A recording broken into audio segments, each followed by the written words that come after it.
apa motivasi dokter sehingga ingin menjadi anggota DPRA untuk berbuat lebih banyak lagi, lebih banyak lagi untuk masyarakat. Kita hidup di dunia ini kan harus bermanfaat ya. Ya betul. Ketika saya bekerja sebagai seorang dokter kandungan, terkadang saya tuh ada sesuatu yang ingin saya berikan kepada mereka lebih dari yang kemarin-kemarin. Mungkin salah satunya membuat suatu kebijakan yang bisa bermanfaat untuk masyarakat kita di Kabupaten Aceh Tenggara dan di Gayo Luas nanti tentunya. Nah, kebijakan-kebijakan itu mungkin berfokus pada kesehatan.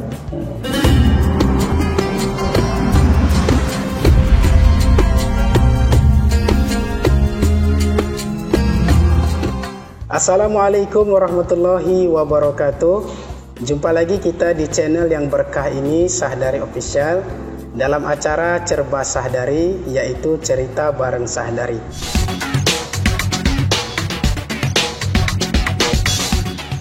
Alhamdulillah, pada kesempatan kali ini Sahdari berkunjung ke tempat salah satu tokoh yang ada di Aceh Tenggara, yang tidak asing lagi namanya di tengah-tengah masyarakat karena pelayanan beliau sangat luar biasa kepada masyarakat di bidang kesehatan, yaitu Dr. Karmaidi Syahputra SPOG, atau yang lebih akrab dikenal dengan Dr. Putra. Assalamualaikum, Dok.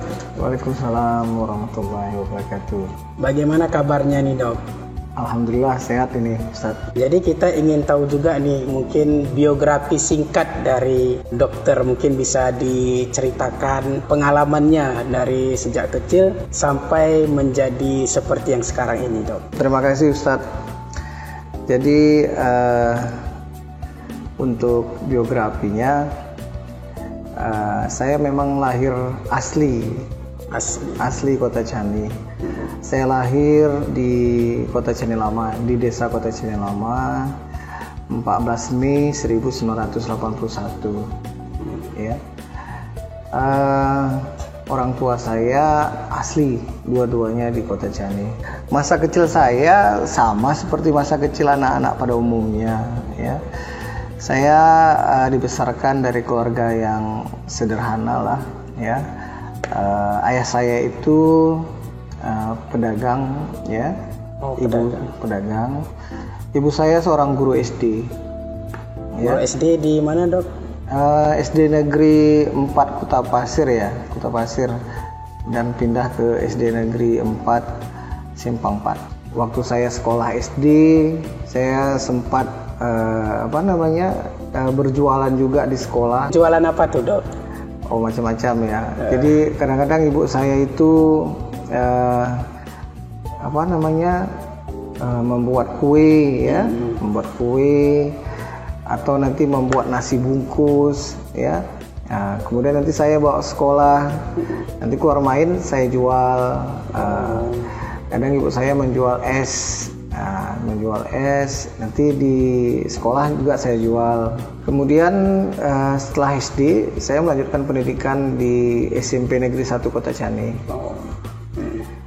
Nah, di SMP Negeri 1 Kota Cani ya alhamdulillah lah punya prestasi juga, walaupun tidak juara umum ya. Ya, tapi lumayan, alhamdulillah dapat 3 besar biasanya. Setelah dari SMP, saya melanjutkan pendidikan di SMA Negeri 7 Medan. Kemudian saya berencana memang masuk Fakultas Kedokteran. Nah, sedikit mengenai cita-cita saya. Memang dari dulu tuh saya tuh pengen jadi dokter. Jadi dokter. Ya, pengen jadi dokter. Dari cerita orang tua saya, mungkin saya masih ingat sikit-sikit ya. Biasanya tuh saya tuh nanti setiap bulan tuh ada kambuh asmanya. Asma. Ya. Berarti termasuk lambat makan lah, dokter. Jadi saya nggak tahu ya kenapa ya setiap bulan tuh kata orang tua saya tuh pasti kumat asmanya. Nah, pada waktu itu saya berobatnya sama nenek Saudin. Ini nenek Saudin, rumah sakit sekarang namanya Saudin ya, rumah sakit Saudin. Nah, jadi kalau saya tidak berobat ke nenek Saudin, ya nenek, saya panggil nenek hari itu. Saya nggak sembuh. Oh gitu. Berarti berobatnya mesti sama nenek. Ya, berobatnya harus sama nenek Saudin baru sembuh. Nah, ketika ditanya sama nenek, almarhum nenek Saudin, mau jadi apa nanti kalau besar gitu, sambil dia nyuntik gitu. Ya. Mau jadi apa? Ya saya bilang saya mau jadi dokter, Nek. Langsung disuntik, terus dikasih obat, biasanya sembuh. Ya. Sembuh. Tapi dokter nggak takut disuntik seperti anak kecil yang lainnya? Enggak. Jadi karena mau jadi dokter, ya kan, jadi nggak takut. Ya, harus diberanikan. Jadi itulah dulu. Jadi cita-cita itu memang tidak berubah. Ya dari saya kecil, SD, SMP sampai saya SMA juga tidak berubah. Tetap ingin menjadi dokter. Dan selanjutnya dok, setelah SMA? Setelah SMA saya coba nih UMPTN namanya.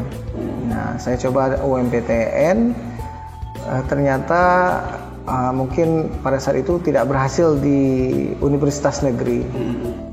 Akhirnya saya mencoba ke universitas swasta di Medan. Alhamdulillah lulus ya.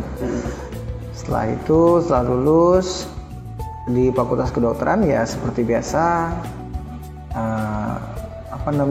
ya belajar dengan baik, ya belajar dengan tekun. Alhamdulillah dalam waktu sekitar 5,5 tahun atau 6 tahun itu saya mendapat meraih gelar dokter.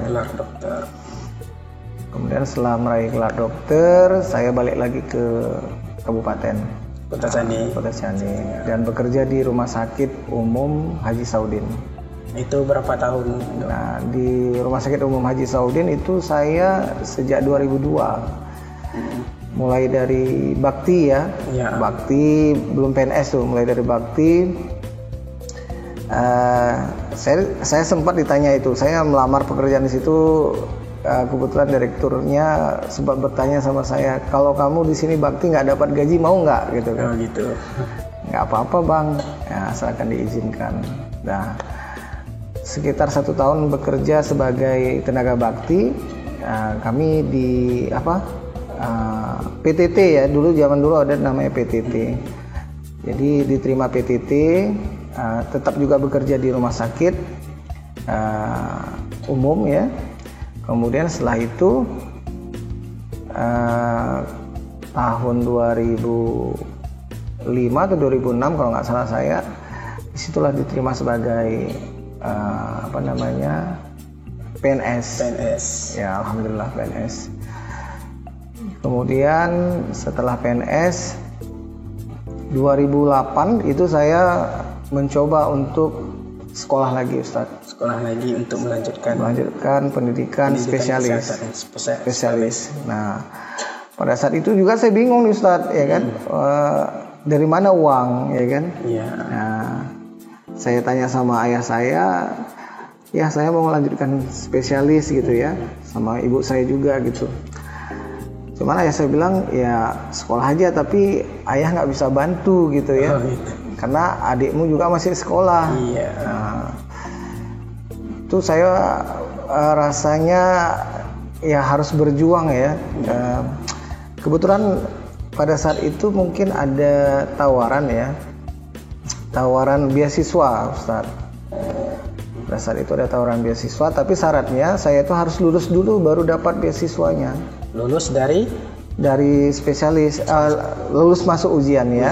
Nah, ketika sudah lulus ujian masuk, saya baru bisa mendapatkan beasiswanya. Nah, jadi saya minta doa restu sama orang tua saya. Saya pergi ke Yogyakarta pada saat itu dengan tidak bermewah-mewah ya. Dan memang niatnya memang mau sekolah gitu. Alhamdulillah memang pada saat itu saya lulus nih Ustadz. Lulus masuk ujian sebagai peserta pendidikan dokter spesialis di Universitas Gadjah Mada. Dari 12 orang yang diterima, saya ranking 12. Masya Allah. Tapi alhamdulillah masih masuk dok. Saya masuk alhamdulillah. Jadi sejak tahun 2008 ya saya tercatat sebagai peserta pendidikan dokter spesialis Obgyn di Universitas Gadjah Mada. Dan alhamdulillah setelah pada waktu namanya sudah masuk, alhamdulillah saya berhak mendapatkan beasiswa dari BRR dulu. BRR itu Badan Rehabilitasi Rekonstruksi. Dulu kan sempat tsunami ya. Jadi beasiswanya dari situ saya dapatkan, dan alhamdulillah ya terbantu lah itu. Dan saya pun ketika di pendidikan dokter spesialis Sokjin selesai dengan tepat waktu. Akhirnya di 2011 ya, saya selesai pendidikan, saya balik lagi ke Kota Ciani di Rumah Sakit Umum Kota Ciani.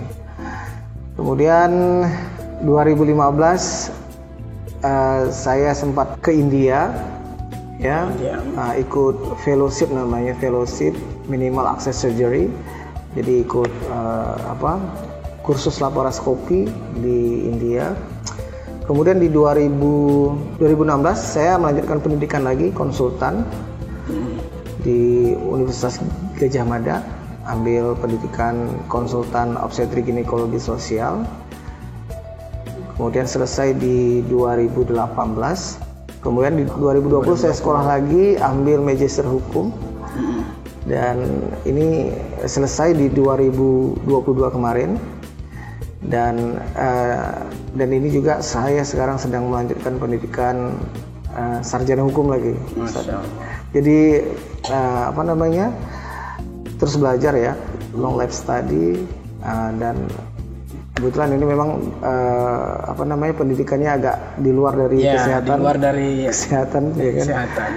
Tapi saya menikmati pendidikan itu, saya menikmati sekali. Makanya saya sangat antusias dengan dunia pendidikan dan dunia kesehatan seperti itu. Alhamdulillah Dok, luar biasa sekali, menjadi inspirasi buat pemirsa sekalian dimanapun berada. Ternyata dokter luar biasa menempuh pendidikan mulai dari SD sampai berdagang dan berusaha mendapatkan beasiswa, itu sangat luar biasa sekali, bisa menjadi motivasi. Nah, di luar itu Dok, ini kan dokter ingin maju di 2024 kalau tidak salah, yaitu DPRA itu. Ini kan bertolak belakang dari sebelumnya, dari dunia kesehatan gitu. Apa motivasi dokter sehingga ingin menjadi anggota DPRA? Ketika dulu saya bekerja sebagai seorang dokter kandungan, ya, melayani pasien, melayani masyarakat. Kemudian ada keinginan untuk berbuat lebih banyak lagi, lebih banyak lagi untuk masyarakat, seperti itu. Mungkin dulunya ya, kadang-kadang kan manusia ini seperti ini Ustadz.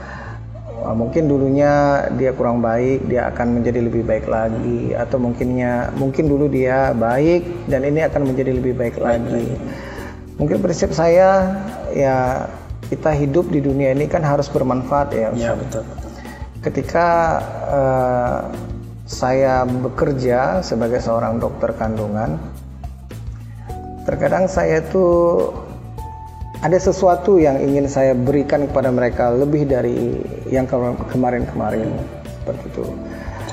Mungkin salah satunya apa gitu? Mungkin salah satunya membuat suatu kebijakan yang bisa bermanfaat untuk masyarakat kita di Kabupaten Aceh Tenggara dan di Gaylues nanti tentunya.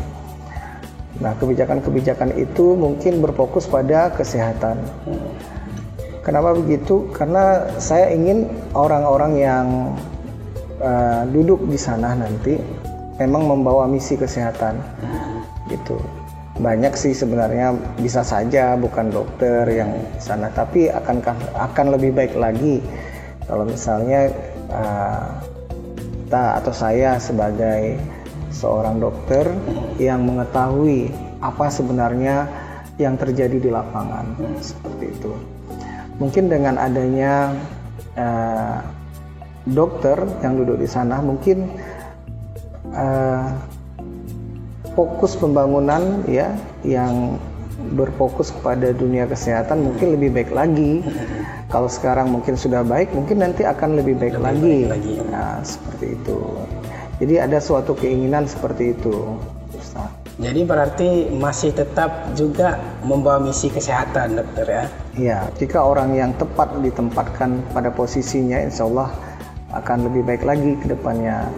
Karena seperti kita ketahui, kalau secara nasional angka kematian ibu dan bayi itu masih sangat tinggi ya di Indonesia, dan juga angka stunting kalau di Aceh itu angka stunting cukup tinggi. Dan begitu juga dengan tenaga kesehatan.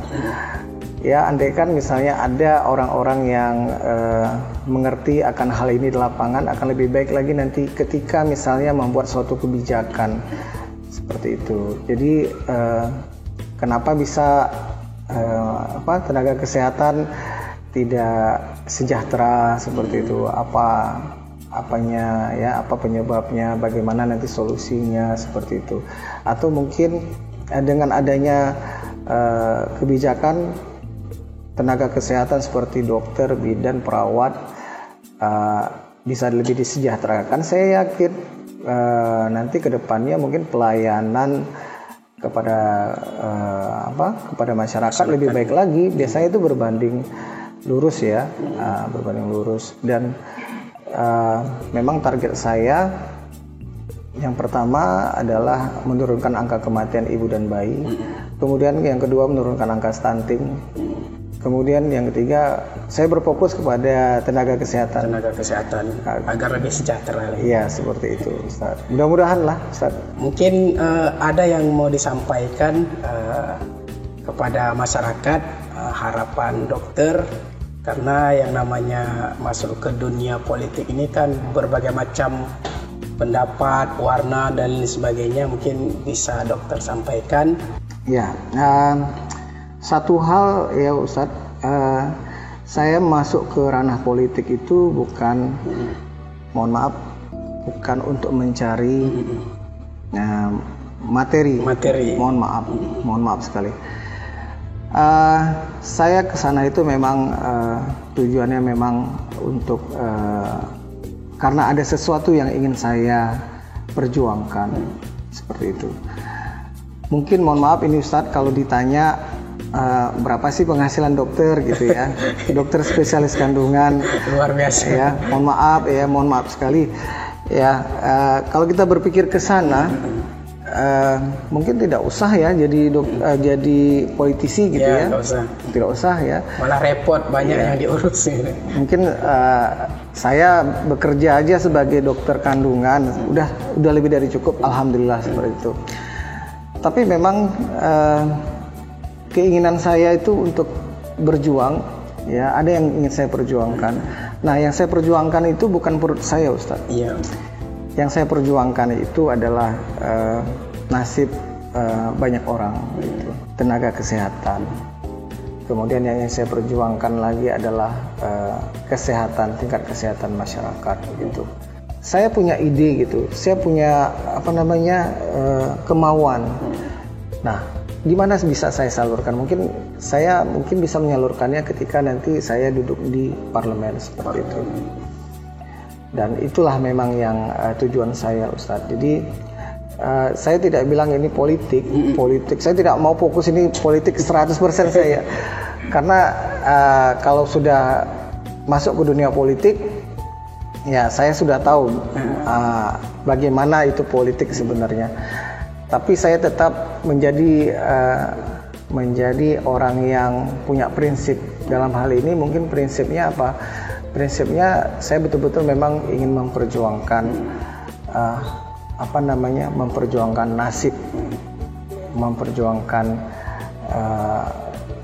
tenaga kesehatan, kemudian kesehatan masyarakat seperti itu. Itu sih Ustaz. Tapi kalau bilang orang banyak sih yang bertanya begitu. Dokter kenapa mau masuk ke politik gitu. Ya, kenapa masuk politik? Tapi ya itu karena memang itu. Karena tiba-tiba saja muncul itu kan Ustaz. Dan rasanya saya itu berdosa gitu. Berdosanya apa gitu? Berdosanya ketika kita merasa mampu, ya, merasa bisa memperbaiki atau merasa bisa memperjuangkan, kenapa kita diam gitu? Nah, kenapa kita diam? Toh yang kita perjuangkan itu bukan untuk kita, tapi untuk masyarakat, untuk teman-teman sejawat, untuk tenaga kesehatan lebih baik lagi ke depannya, seperti itu.